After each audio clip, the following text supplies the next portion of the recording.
Nauumay na nga pala ako mga guys sa cooking vlog, kaya naman magluluto na lang ako. Kaya naman magre-recycle muna tayo ng chicken adobo na ulam ko kagabi. Oo, teka lang muna, wait, baka mag-react ka na naman dyan, ma-high blood ka, mamatay ka pa, kasalanan ko pa.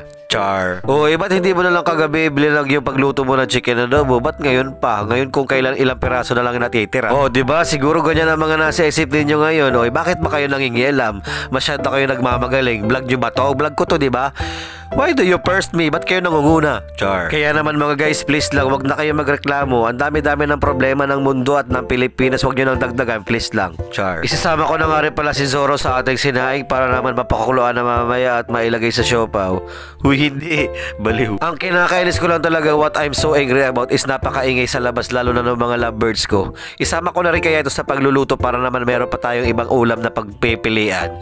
Char. Dami ko nga palang circumstances na problema ngayon sa pagbablog kasi hinihika ko habang sinisipon, habang may maingay sa labas. Grabe na to, Lord. Huy. Pero kahit nga ganon, hindi nila ako mapipigilan because they cannot stop me. Char. So okay, bumalik na nga tayo dito sa ating pagluluto because I want to go back. At syempre, kailangan nating sukatin kung hanggang saan lang talaga yung kaya nating ibigay kasi wag tayo mag-expect na sobra-sobra. Uy, hindi ganun. Diba sabi nga sa isang famous na quote na palagi nating naririnig, you can never be yourself when you go right there overboard. Huy, ano daw? Char. Basta, ang gusto ko lang sabihin talaga is what I really mean. Ano ba? Anyways, always, highways, bumunta na nga tayo dito sa ating niluluto ulit at para na iiba na naman ang lad na si Jack Sparrow. Hindi, wow. Tinignan ko nga pala itong iniinit ko dito sa heater kung malamig na. Kasi kanina pa nga ako nagkikrave sa hot cold coffee. Grabe, as in. Pero dahil after 3 days pa nga ito lalamig yung ating pinapainit na tubig, ayan, magagayat muna ako dito ng mga kung ano-anong mga equipment. Dahil kahit nga alam yung recycle lang yung gagawin nating ulam for today's video, itong mga materials na gagamitin ko sa pagluluto at pag-aano ng bagong ulam is siyempre gagawa natin ang paraan para na mas lalo siyang sumarap na hindi ko maintindihan sinasabi ko ngayon kasi ay, puno-puno ako ng sipon. Kaya naman, binilisan ko na ulit yung paghiwa-hiwa dyan kasi alam ko na mga mainipik sa buhay. Gusto nyo agad yumaman, hindi wala naman kayo ginagawa. Nakatunga nga.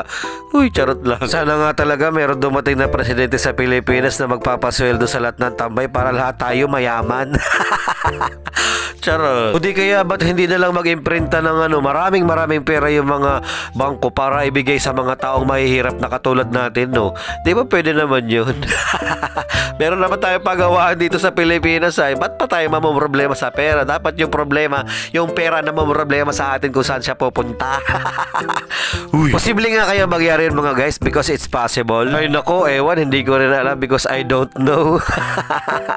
Pakiramdam ko tuloy pinangalak lang tayo sa sa mundong ito because we are born. Uy. Pero mga guys, naisip nyo na ba na one day ay isang araw? Because when you think of the things, ang naisip mo talaga ay mga bagay. Tapos suddenly, mangyayari na lang ay biglaan. Kasi ang buhay nga is like a life na wala talagang kasiguraduhan. Uy, grabe nga ito si Jack Sparrow for today's video para may masamang hangin yata ang nalanghap nito eh. Ay nako, may tama ka talaga for today's video. Ano ba tawag doon? Yung bad wind? Masamang hangin? Uy, ano ba? Ano ba namang tao ito? Hindi naman lang magseryoso si Jack Sparrow for today's video. Puro na lang kalokohan na nasa utak ba? Ay nako. Alam mo, bakit ka pa ba magseseryoso?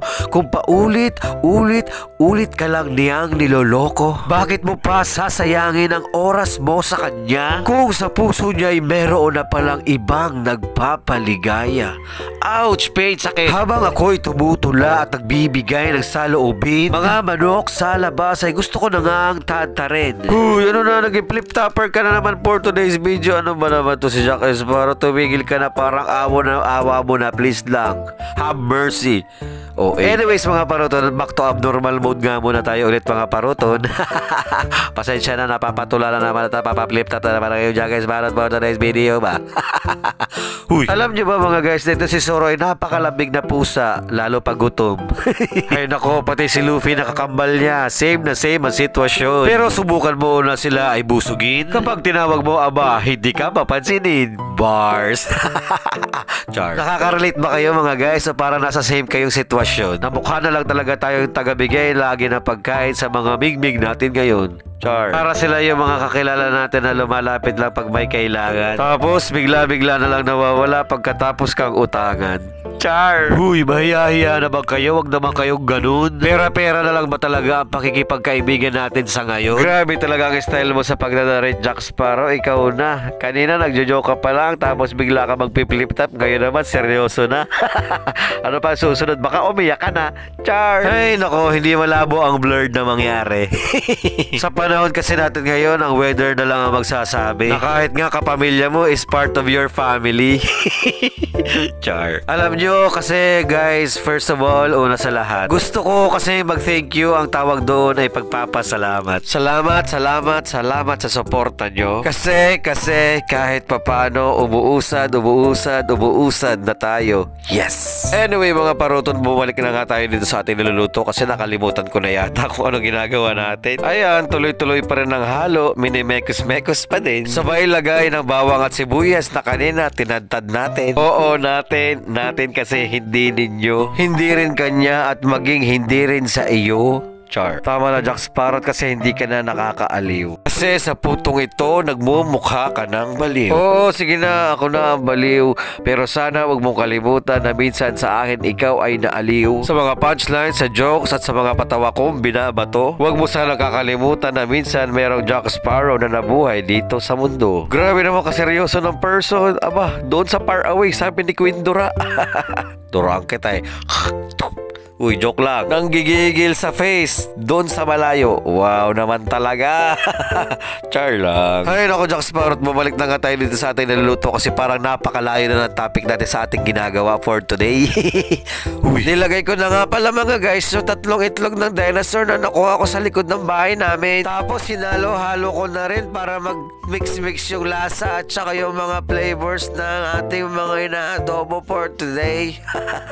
Grabe mga guys, kung nami-mix emotion na nga kayo habang nanonood ng aking vlog, ay bay wala na akong magagawa doon. Kasi nga kung ito ang paraan, ito ang magiging solusyon para makilala nyo ang isang Jack Sparrow sa mundo ng social media, abay gagawin ko talaga. Uy, oe. Tama ka na, B. Kanina ka pa, B. Sige na, B. Tumigil ka na, B. Bibitahin na kita, B. Uy, nilagay ko na nga pala yung kape, nakakapihin natin, tsaka nilagyan ko ng napakaraming 1,000 bottles ng ating sugar. Gusto ko nga sana guys na punuin ng asukal itong yung baso natin. Kaso nga lang guys, baka magkaroon ako ng sakit sa bato, kaya huwag na lang. Maya-maya pala guys, nilalagay ko na rin yung ating hot and cold water para naman guys matunaw na yung lahat ng aking ingredients at materials na gagamitin sa pagkakape. At ayan na nga mga guys, naamoy ko na yung putok ng kilikili mo, kaya naman... hindi ba putok? Ano ba? Yung aroma daw pala ng kape na aamoy na ni Jack Sparrow. Kaya naman, ihahanda niya na yung mga kakainin niya for today's video. At syempre pa, dito na nga tayo sa punto ng plating. Kung talaga nanonood kayo ng vlog ko, alam nyo na sa dulo na pag nagluluto tayo is meron talagang plating si Jack Sparrow na nagaganap. Ang tawag nga pala sa narration video kung ito is cooking vlog na may konting sipon sa ilong.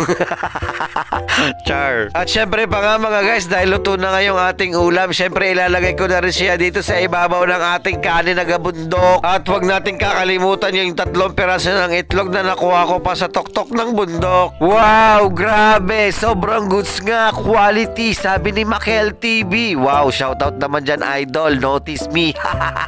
Char. Sobra na nga pala ako natatakam, kaya naman mamaya susunggaban ko na yan habang nanonood nga ng Itbulaga ng TV5. Boy Chamba, doon ka. Good luck, sweetie. Let's go. Okay.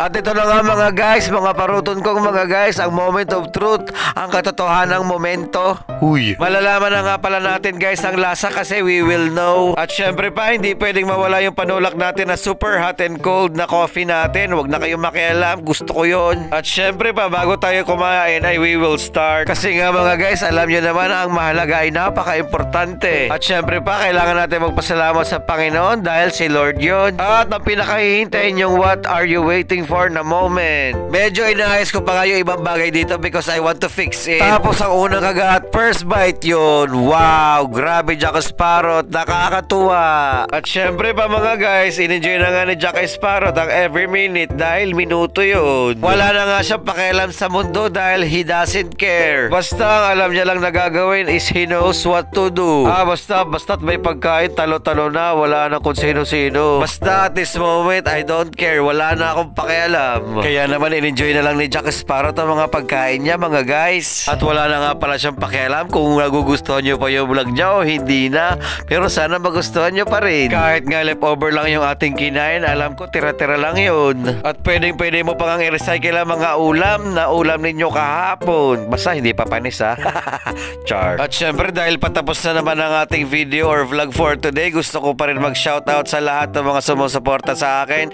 Hello sa inyo mga classmates. Alam nyo na kung sino kayo. Kung papakalanan ko pa ba kayo, wag na, nakakatamad. Char! Classmate si Ian, wag ka na pala magre-reklamo kung ganyan ako kumain at magmukbang ha. Nakahawak lang yung plato kasi para maalala mo ako na ako lang yung mukbanger na ganyan. Uy! At syempre baka magtampo naman dyan ang hindi ko masya-shoutout. Ate Whipper, Ate Leishu, Boss Jonel, Ate Rachel, sino pa ba? Yung mga nakalimutan ko, bahala na, sa susunod na video na lang ulit. Ate Martes, thank you po sa lahat na panagsubaybay sa aking mga vlogs at sa aking live. Thank you! Love you guys! So that's all for today's vlog. Kung hindi ka pa nga nakapag-subscribe sa channel ko, please subscribe and follow my other handles, TikTok, Jack Sparrow Vlogs, and ang aking Facebook page, Jack Sparrow Vlogs Official 3.0. Bye guys! Peace out! Mwah!